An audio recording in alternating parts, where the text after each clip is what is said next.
Hey guys, it's the History Nerd, and we are back with another exciting episode of Hearts of Iron 4 Fascist America.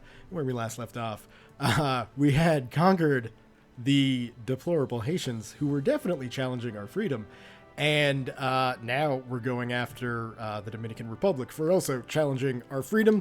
And what I've done is in the console just fired off the event, as you can see, ignoring the unknown command. It was event space USA.7, which then brings up the Roosevelt versus Wilkie event. So this should fire in the 1940 election. The reason it didn't fire for us is because we went fascist just a teensy bit too early. So if you are planning on doing a fascist game with America and you're not planning on going to war with a great power, you might want to wait till after 1940 to do the old switcheroo. Anyway, since the office of the President of the United States was first established, no president has ruled for 3 consecutive terms. However, in light of the precarious state of the world and international developments in the last few years, President Roosevelt has decided to break with tradition and run for a 3rd term. Republican Wendell Willkie, characterized as a dark horse candidate with a background as an industrialist with limited political experience, has been critical both of Roosevelt's economic interventionism and his justifications for running for a 3rd term. Although the candidates have much in common in their foreign policies, and Willkie wants to retain some form of the New Deal, many still consider this election a determining point for the future of American democracy. The Democrats, which will give us a boost to Republican power, or we could go with the Republicans, which will speed up infrastructure, gain a little bit of national unity, and the ideology drift. Defense will increase. We're already fascist, so in theory, this shouldn't break anything. Oh, it dropped by 5%. Well, yay. Regardless, we should be out of the Great Depression now, and we now have 2 million men for manpower. So we got no divisions training.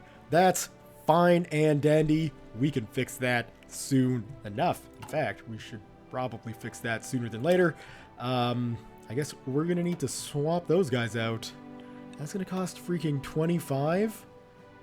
35? My word, we're going to need a lot more army experience than we're going to get going up against Dominican Republic. That's for sure. I have a feeling we're going to be pushing against Mexico sooner than later, and our armored units are going to be 100% trucks. Regardless, we got Patton in charge of the trucks, so that should be just fine. In the meantime, let's get the 2nd Marine Corps to just launch their invasion. I think I've got the Air Forces set and ready to go. Indeed, I do. And we've got our fleet in place to help in the push in the north. So we'll turn it down to speed 3. Not that we really need it to be on speed 3, but we'll do that. Planes available in reserve, that's fine. 3 civilian factories already. Well, let's see. Do we need any more radar installations? Possibly in Hispaniola, but we can worry about that at a later date. I guess we could start pressing out a little bit further into the Pacific, but we can also worry about that at a later date. We might as well get some good coverage from Mexico, I guess. It looks like we got the airports getting built there, so yeah, why not? Let's get some radar installations up there as well.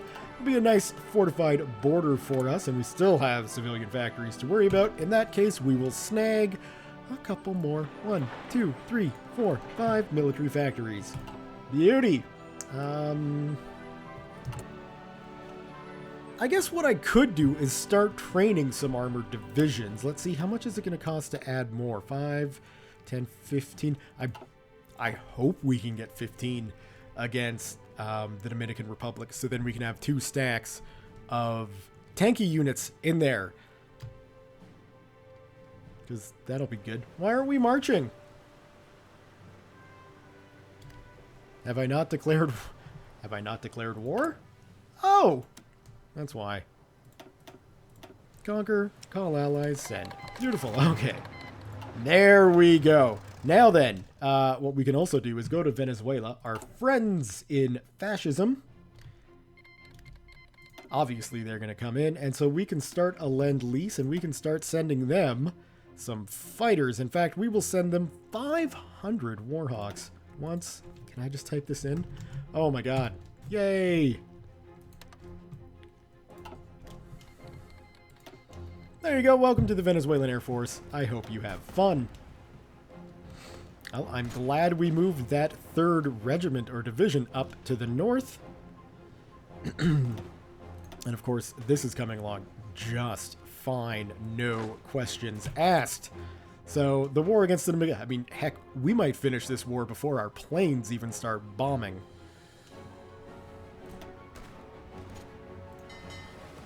Whoops, I did not mean to select a naval unit. But yeah, our Marines are cleaning up rather nicely. Of course, you know, we're not... Don't bomb our own lands, gentlemen. Bomb their lands. This is, of course, not a big concern.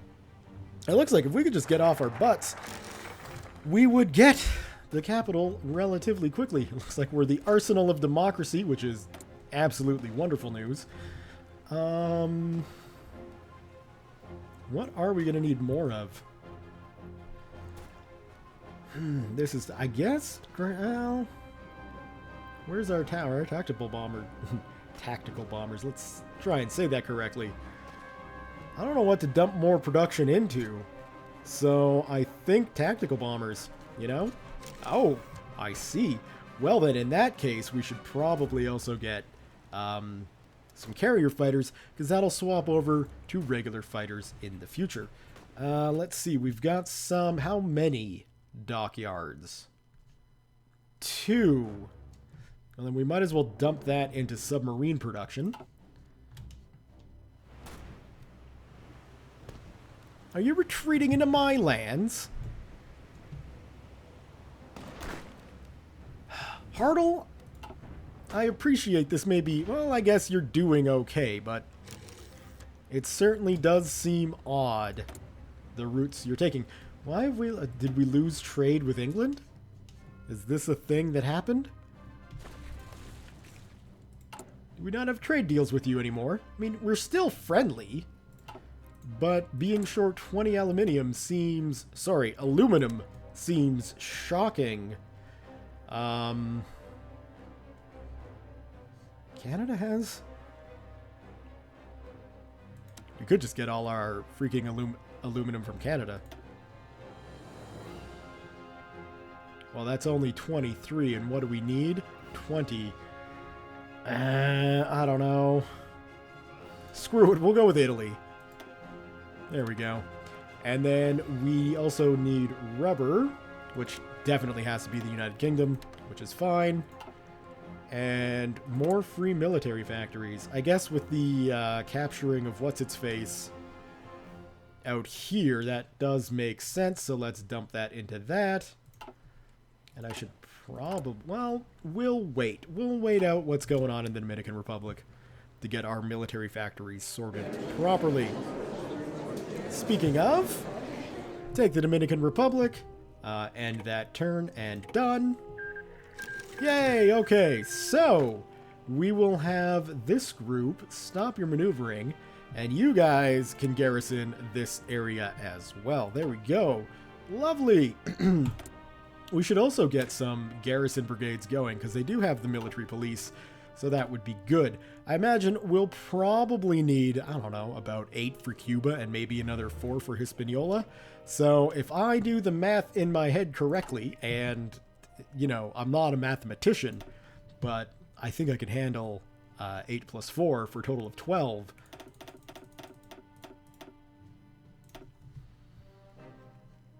And we'll get them going to Miami.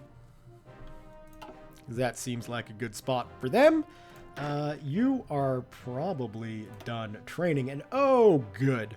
We've got tons of army experience, so let's go ahead and edit up this to get some motorized troops all in a line. Perfect, and then we can get ourselves some medium tanks up in here for 50, spending most of that, but now, oh now, we are finally ready to put our medium tank Lees to good use We should have quite a few sitting around somewhere. We got 1,000. That's not bad. We're going to need 24 because we're going to get 2 armored cores out of this. So let's do a 1, 2, 3. Well, we can just go down to 12. Oh, look at that. It's almost like I know what I'm doing. 2 units, location set right by Pennsylvania, and then we can split up Patton's motorized to get the 1st and 2nd U.S. armored. And then we might actually, with that kind of military power, be looking at finally going after Mexico. By the time we get everything set up and ready, we should be in a good spot to have our troops ready and on the border. Now, funnily enough, it looks like the Mexicans have no interest whatsoever in plopping themselves down on the border. At least not anymore. So let's get our armies set up to do this. We'll even let time tick by while we draw out our main front lines. Come on, you can do it. We'll go up with the 1st to that river crossing. We will take the 3rd and put them on this side of the river crossing there. We will grab, where's my 2nd? The 2nd U.S. Army. And we will put them along this line. And then finally, we need one more army stack. Alright, well, we know what that means then. Time to put our new units to good use.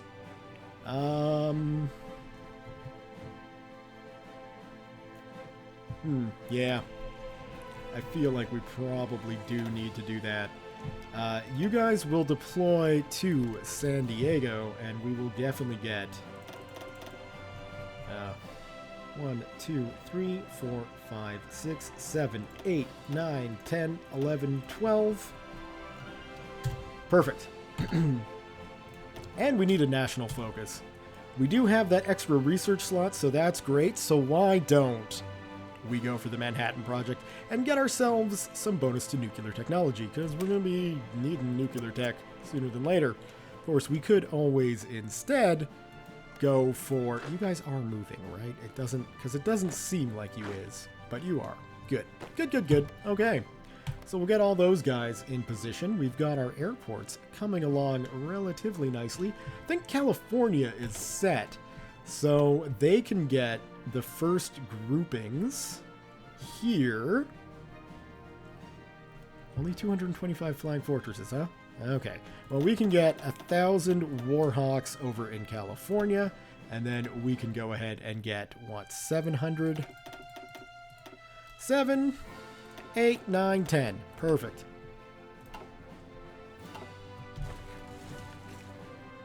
Now we can pad those groupings out as time goes on. We're getting our carrier planes upgraded nicely, and then we can start getting our ground planes. Although at this stage I might as well get 2 different production lines going, I suppose, because we have got quite a few military factories. I'm guessing some are damaged? Maybe not. I don't know why we had 102 at some point, but I think we're going to need to add 1 more to the queue just to make things even for production. So guess what, Cuba?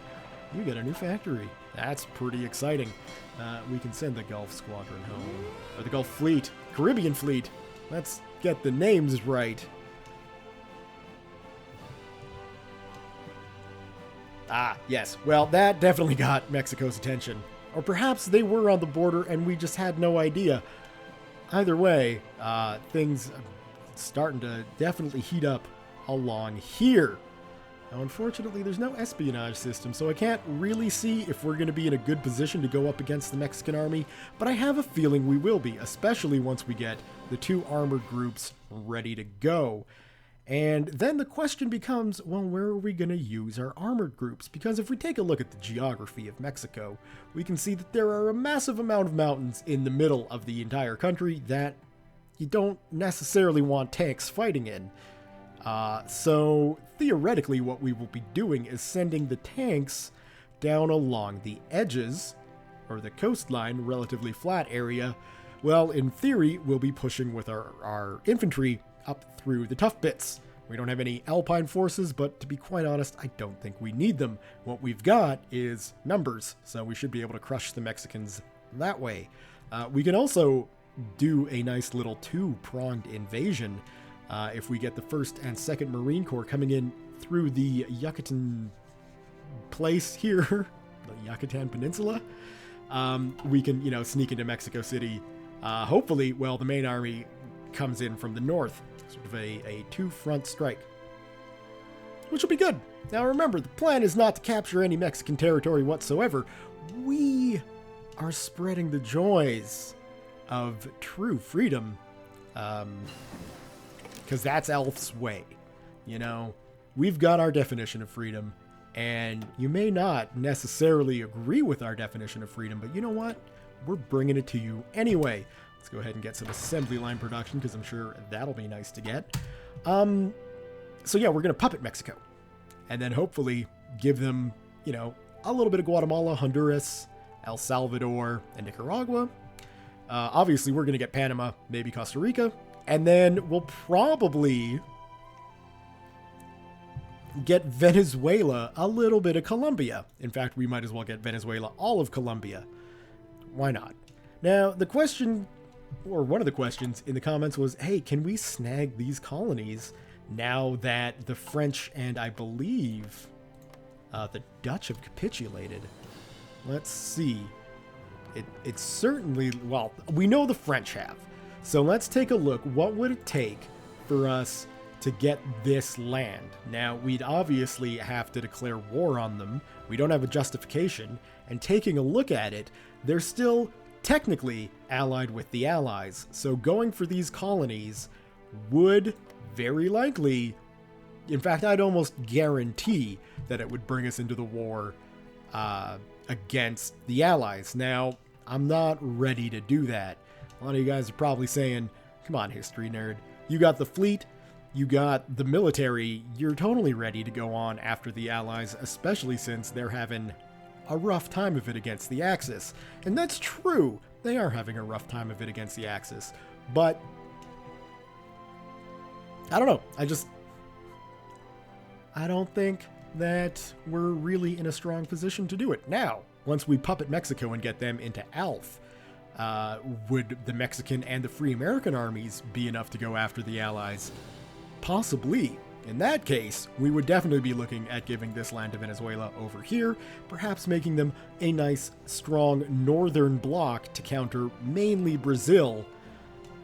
Because, these guys aren't fascist. We could try to make them fascist, but, we haven't been. Political power, quite honestly, has been something we've been wanting to keep close to us. Now, with the Great Depression gone, we've got more political power to spend, so we could certainly start looking at flexing our imperial muscles. But I'm still not entirely sure that that is a good idea. 3rd U.S. Army, you guys are ready to go, huh? I have no orders to give you to attack, but that's good to know. Ooh, looks like the Germans have gone after the Soviets. Now, this is where things can all change, of course. The non-aggression pact between Germany and the Soviet Union, a surprising development to begin with, has now less surprisingly fallen apart. Germany has attacked, breaking the pact, and returned to once again openly speaking of the Soviet Union as a menace that must be faced for their visions of the future to become a reality. Soviet leadership is less than pleased, but perhaps less shocked by the betrayal than disappointed that they didn't seize the opportunity first. Well, there's probably some truth to that. Regardless, we'll have to see how this goes. Now, the Germans, they've got the United Kingdom to worry about, but they're not really... The United Kingdom's not necessarily in a position to threaten anybody. I'm presuming they're not in a position to be threatened themselves. I doubt the German Navy is ready to take on the Royal Navy. But there's not much the Brits can do, even with their colonial allies. So this means the weight of the Third Reich is on the border with the Soviet Union. I would imagine So we'll see what happens here. This could be a huge win for the Axis in Europe, in which case, you know, as strange as it might say, to cement our position as the leading global superpower, because let's face it, conquering North America is all about becoming a superpower in the world. We may have to go after the Germans, after all, without, you know, the assistance of the Allies. We'll see what the future brings. But that's all, you know, obviously in the future. Step numero uno is going to be Mexico. And we still gotta build ourselves up to prepare for that fight. Although we are getting pretty close to ready.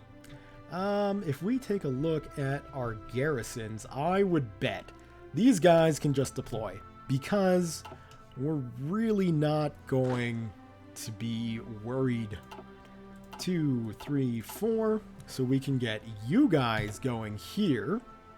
And then we can get those 4 and get you guys going here. We will do a new theater. And we will call this wonderful theater our garrisons.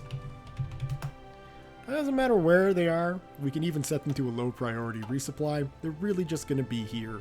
So we don't have to have the Marine Corps guarding areas. We can have, obviously, defensive armies guarding the areas. Color coding's not going to be really that big of a concern. I mean, it's not that big of a concern to begin with. So, yeah. We should be just fine with that. So we'll take this garrison, rename them, obviously, to the Cuban garrison. And we'll rename these guys to the Hispaniola garrison. That may be spelt wrong. I'm a native English speaker. I don't speak a word of Spanish. So if it is wrong, I apologize. If it's going to really bug you, feel free to correct me. But, I mean, as far as corrections go, that's a pretty low priority correction. We'll take you guys and tell you to go here. Perfect. Close that off. And then we can take a Marine Corps, cancel the order to defend, and just move you guys over here. So that should move that out. Anyway, we'll take the other Marine Corps and we will move you guys into Havana. And you guys are still defending. How do I turn you off defending? I don't want you defending anymore. Oh, add remove. Right? Are you guys not defending anymore? You guys not defending anymore. Perfect. Okay. So we got our Marine Corps off of defense. We've got our garrisons moving in to defend, which is super groovy fun time. We'll get some updated radar. And then I guess I could do a 2-pronged assault, one from Port-au-Prince and one from Havana to get into Cuba. That will mean we will need a naval. Well, we'll just get asked to cover this 2 areas and get our main fleet over here. We can send the Pacific Fleet down here, obviously, to take care of everything. The Baja Peninsula will be captured pretty darn quickly, so I don't think we need to worry too much about that. We're not at war with anyone, so we're not going to be going for the Great Bonds, the war bonds. In the meantime, let's work on the rest of the Caribbean peoples. This is just a useless one because they are firmly in our grasp.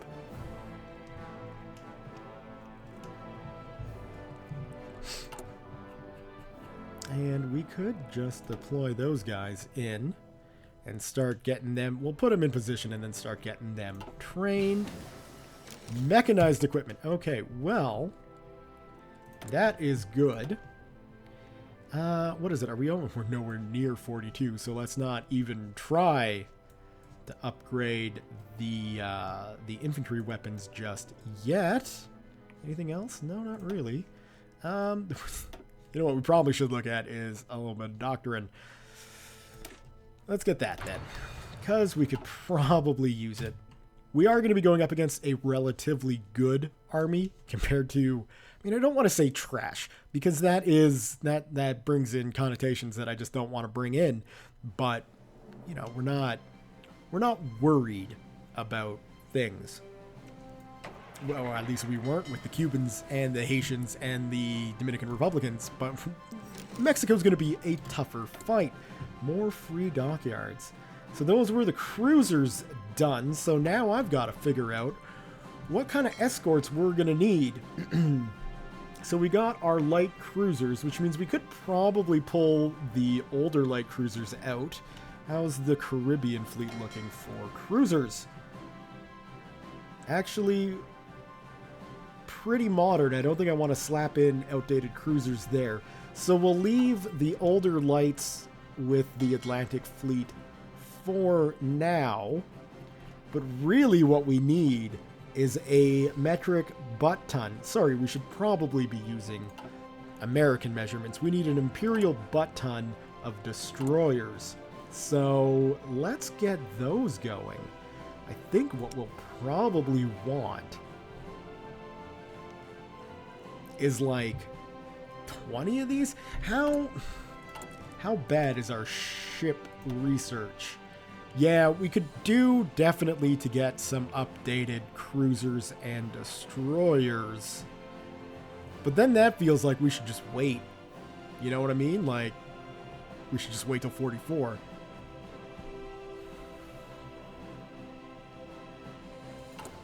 Well, let's consider this. Is our fleet going to be doing anything other than blockading Mexico? And the answer to that is no, not for the foreseeable future. After the whole Mexican ordeal, are we going to be going for Central America or are we going to be going for Canada? That is going to be entirely based on how I feel once the war with Mexico is done, so that's difficult. But if we don't upgrade the fleet, we'll likely stick to easy locations like Central America, where our fleet is going to be definitely strong enough to counter anything any nation has to bring in. So we don't necessarily need to worry about updating the fleet.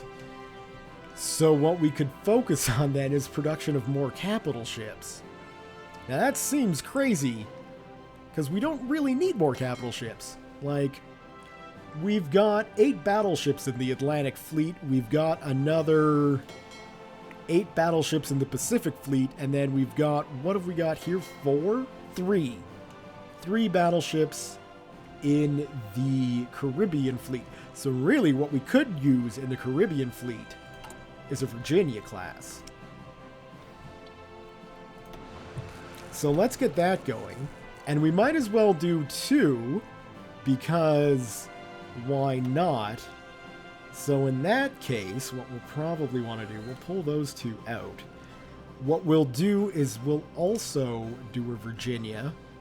And this seems crazy for the Asiatic fleet as well.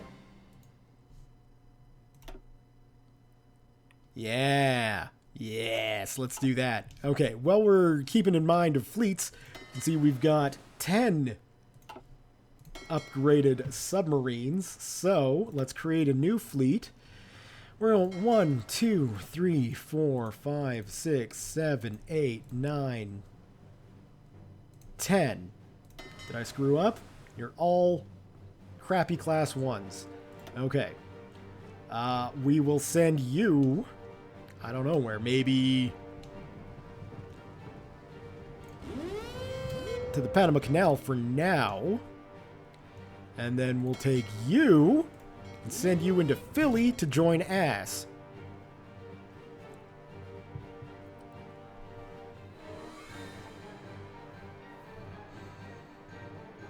Right? Okay, so the Atlantic Submarine Squadron is getting upgraded very, very nicely, although it is going to take, obviously, a long time.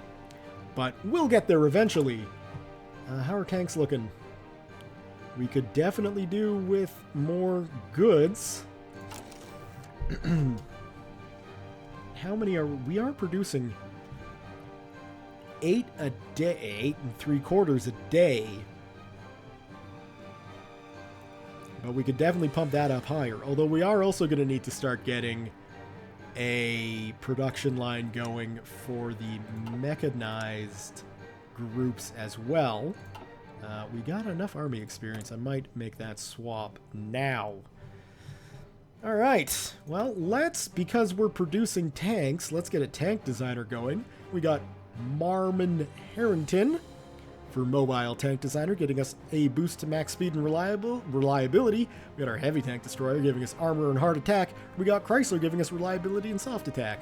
I think what we'll do is go for the reliability and soft attack. Now, personally, myself, I'm a Ford man. I'm not a Chrysler man. So, you know, it's tough to make that choice, but I will make that sacrifice for the game. And I don't think I want to... Well, we might as well swap that over sooner than later, right? We are going to need a lot more military production coming, but that's okay. Getting all our bombers built up. I mean, that's not a bad idea. Yeah. Yeah. Do we want to swap to mech? Yeah, let's swap. Whoops. Keep forgetting. Let's swap over to mechanized. Let's get a big old spread of this stuff going. Because we will need a lot of these. I'm thinking. So, we're also going to need quite a few more. Oh, yeah, of course. Well, that's fine. We'll get 15 more military factories. Whew. Thankfully, we got the space for it. 1, 2, 3, 4, 5, 6, 7, 8, 9, 10, 11, 12, 13, 14, 15. Lovely. With that change done, we should start seeing a production warning that, hey, we're producing these things and not using them. Ho ho ho. I'm going to beat you to the punch game. I think they're mobile, right? Mechanized, save. Beautiful. Okay, so we're obviously going to come up with a production saying, yo, dog, you're not producing enough mechanized units. I'm aware, game. Don't worry, we'll get that fixed nice and soon. I think. Yeah, we'll get it fixed nice and soon. It is, you know, maybe a slight counterproductive way to go about things, and we're probably going to wind up being in a situation where we're holding off the advance into Mexico until, like, 1942, which is fine. You know, I'm okay holding things off. We got air forces to put in place. We got, you know, airports to build. So it's not that much of a concern. We need some more rubber. United Kingdom, how's it going, buddy? How about some 10 factories? Going your way for rubber. You guys probably need the production boost. And thinking about it, we might wind up in a position where we're going to need to build a few more civilian factories too. Although, I don't know. We've got a lot of civilian factories. We might be okay leaving things for trading for now. We've got tons of civilian factories. Right. Well, we got the subs coming. We got capital ships getting built. We got the light cruisers coming in. Should be done soon so we can get the Asiatic fleet's capital ship going. And then I think with the next research, we should probably go for the Midway carriers because they're the best carriers in the game, of course. And we can figure out what we're going to do with all of our spares sitting around. Again, there's not much to do with old ships, which Panama Squadron. There we go. We'll dump all of our old ships into the Panama Squadron and say, there you go. You're well protected.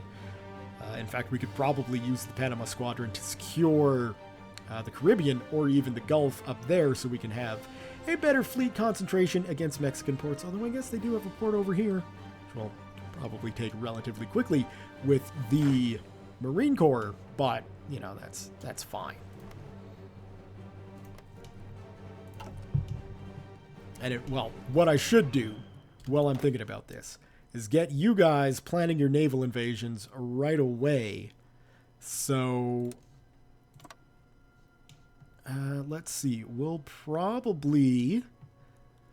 Well, you guys are going to be there first, so we'll land you there.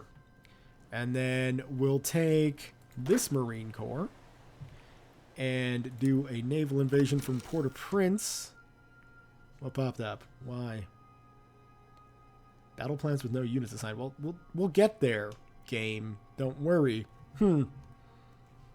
Actually, I think I'll go there, but I'll take the 1st Marine Corps and delete that. Take you guys instead over here.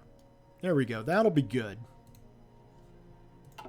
So there's our 2 Marine Corps ready to go. What do you mean there's no divisions? You. Assign. Why? Yeah, I can see that there are no units assigned to this order. But, I mean, it looks like we got units assigned, right? Do we not have enough transports? 10 divisions going. Good. 2nd Marine Corps. Why aren't you... Naval invade... Oh, okay. Not a problem. Not a problem at all. We're not going to be researching the Midway aircraft carrier yet. We'll have to wait a couple more days. Well, a couple more days. Many more days to get that. But what we will be researching is this. The landing craft, which will help with prep time, capacity, and all that other stuff. I thought that the naval invasion capacity was per landing. So, like, you know, we've got 10 units. This is really why I made the Marine Corps units of 10. Is so, you know, each invasion would be 10 units. I didn't realize that it's 10 globally, which is, that seems really low, doesn't it? Like, anyway, we'll fix that with research, and then we can get the 2nd Marine Corps assigned to their invasion and be set for that push. We should be updating some aircraft here, right? Yes, beautiful. Good. I love it. We got the Warhawks in. How are our carrier fighters coming? We need 40 more. So that's good. We'll get that done relatively quickly. It looks like our radar coverage is sitting fairly nice, and we can finally see what we're up against. Taking a look down here, looks like the 1st U.S. Army is gonna... Well, the 1st and the 2nd are facing the largest amount of opposition, which is fine. Can we get these guys pushed into service yet? Beautiful. Okay. So this is going to be the 4th U.S. Army, right? I think that's where I'm at. You will get a general by the name of General William Simpson. There you go. We will change your color to some kind of green. Let's go like, I don't know. Do we have a really, really dark green? We do. So we'll go about, let's say, well, we can do something like a paler green. Maybe move that a little bit. There we go. That'll do. Now that we got your color assigned, let's actually get your front line assigned too. And you guys are lucky. You've got an incredibly small front line. Ha! That's what she said. Get yourself training. And so the 4th is going to push down basically the Panama, or the Baja Peninsula, not the Panama Peninsula. So we'll send the 4th down that way. Hopefully leaving a couple units along this river crossing to prevent any Mexicans pushing that way. Although I have a feeling the 2nd U.S. Army will be occupying these guys' time. And then the 3rd and the 1st will push across the Rio Grande and hope that pushing across a river isn't going to be that bad of an idea. I don't think it will be. It seems like a relatively all-right plan. At least in my head it does. What else can we be looking at doing? Well, we can probably start assigning some strategic bombers in. So let's get 300 B-17s in Cuba. Now, Cuba should be a good location. In fact, all of my Caribbean islands should be a good location for basing bombers out of for, you know, Central and South American missions. So that's why I'm building up the air, you know, the air infrastructure so much. And this is actually nice. We've got 1,000 and 1,000, so we've got 2,000 total for this island. We don't necessarily need to build up the infrastructure on Hispaniola. Puerto Rico could use a little bit of a boost, though. We should be building one there, right? We're not? Okay, well, that's fine. Where's my air base? We'll go with Puerto Rico, and, you know, whoa, let's go back to this, because I would like this done ASAP. I want that built as soon as freaking possible. But yeah, we're going to have a lot of the bomber squadrons based out of the Caribbean islands. So that's why I did that. It's because I think that it's going to make a good air base. A good air bases. Massive amounts of air bases that should be incredibly safe from any enemies we happen to be facing. Puts us in a good position to bomb locations all over the map. And, you know, in fact, also has relatively good positions for pushing in to the Allied island locations that are still kicking around the Caribbean. Unless, of course, for some bizarre reason, the Brits decide to go with their destroyers for bases combo, but I don't think that'll happen. I mean, I'm not against the idea, and it would be a good way to get rid of a bunch of old destroyers we need to get rid of anyway. I don't see the Brits asking a fascist government to do that. Time will tell, I guess. And this feels like there's not much going on in the episode, considering we're 41 minutes in already. That's insane. You guys must be bored of hearing my voice. And me saying a lot, too. Regardless, how are tanks looking? Are our tanks coming in? Are our tanks ready? Nowhere near ready. We should be getting some good mechanized equipment coming along, though. Should give a nice boost to our tank forces. So that's a good thing. And then it's just a matter of getting those two units in position and ready to do some fighting. In fact, I'm half tempted to start the split for the first armored already, but I think I can hold off. What do we... Steel! Wow. America is short of steel. We need better mineral extraction, that's for sure. We're still a ways away from getting that research. That's fine and dandy. I also realize, too, looking at things, I really shouldn't have gone for the Caribbean sphere for the national influence, although this will be done soon. Perfect. What I should have done is gone this route. Oh well, we'll do that now. Maybe we'll get the bonuses done soon. What else? Well, we don't really need a political advisor. We got our war economy and limited conscription. We could bump that up to service by requirement. No, extensive conscription. Right? Training time goes up. That's fine, but I don't want construction speed or factory output to go down. So extensive conscription is really the best way to go. And now we got 5 million people ready to serve. So, for anyone complaining about me using that event to get rid of the Great Depression, if we're employing 5 million people in the armed forces, along with, well, I mean, you can see here, we've already got 1.5 million in the Army, plus another 250,000 in the Navy, plus almost another 100,000 in the Air Force, and that's going to go up as we get plane production going. That's a lot of people employed, plus 5 million who are just going to be conscripted into service. Like, we've definitely, and 330 factories going, we definitely have a lot of people employed. I'm fine with the Great Depression being over, personally. Anyway, we need more steel. So, Germany, we're probably gonna need, like, a lot. So we'll send you 4 factories worth, which will help you with your production, sure, but hey, at least you're fighting the Soviets.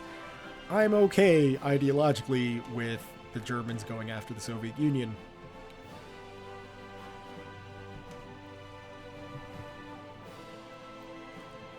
Alright, well, with those ready, we can start looking to getting some more fighters and tactical bombers deployed. In fact, we got quite a few tactical bombers already. Do we have any plain old other fighters? I guess we're only producing the P-40, aren't we? Can we swap production over yet? It looks like we're done with the Wildcats, so let's see what our reserves are like. Now, those are probably, a lot of those are probably older aircraft, so we should look to dumping that off onto someone. England, or United Kingdom, sorry. How about you? Start a lend-lease. And let's see. Yeah, because it's the Grumman F3F that's outdated these days. So we can send you, how about, what do we got? Let's get rid of that. 309 of them. Once. Ew, no, we can't. Okay, well, that's fine. Canada! Would you like 300 carrier aircraft? I bet you would. I don't know. Come on. There we go. Lend-lease.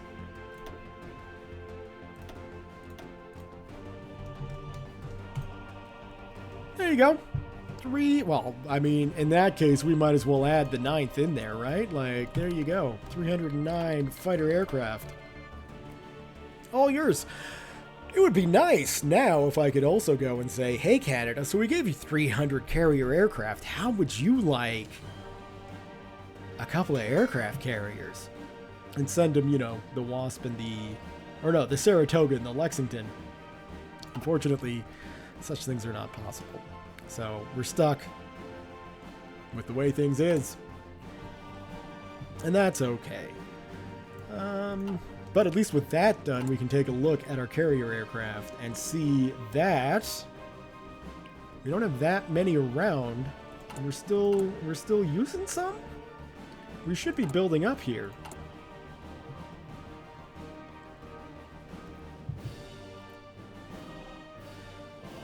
Our production lines produce, but we're not producing the... Did I do this wrong? No, we're producing the F4 Wildcat, and I gave them the F3. Right, okay. I'm coming around to this. It's just taking me a little time. I think we'll probably want like 150 of those as spare. What are we missing? Rubber! UK, that means you. I'm glad the United Kingdom has a lot of rubber. Yeah, I realize that, but it's going to be a while for that landing craft research to finish. Hopefully that finishes and then we can get the discount. If not, maybe I'll have to cancel and restart it. Time will tell. Anyway, I feel like this has definitely been long enough of an episode where not much has happened. So, we're going to end it here for today. Thumbs up if you have enjoyed today's episode. Leave your comments, questions, concerns, thoughts, jokes, musings, what have you below. Thank you all very much for watching. And we'll see you guys next time.